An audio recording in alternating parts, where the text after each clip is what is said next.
So your new book is called Going Into Town, Yes. A Love Letter to New York. What inspired you to write it?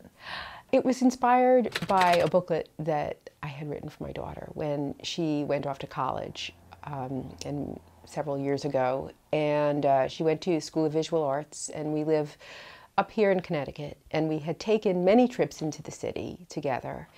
But, you know, the same way it is when you're a passenger in a car, you don't always take in directions.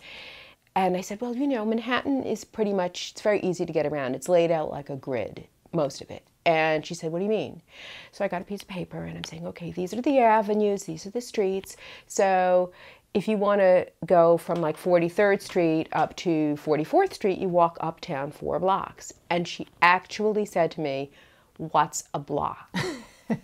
And, you know, because we don't really refer to blocks out here. You know, there are little pieces of sidewalks, but it's not all over.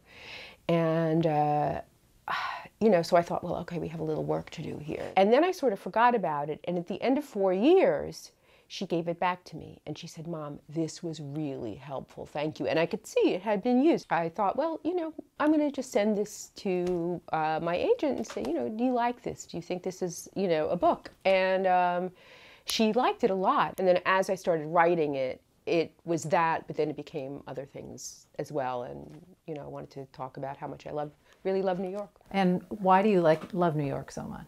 Oh, there's like a million billion reasons. I think for one thing, it's where I grew up, so it feels very much like my hometown. And I mean, I was not a happy kid. I was very unhappy in high school. I wasn't, you know, I had a lot of worries in college. You know, and Manhattan, when I moved to Manhattan when I was 23, it was like that's when I started to feel like I was home.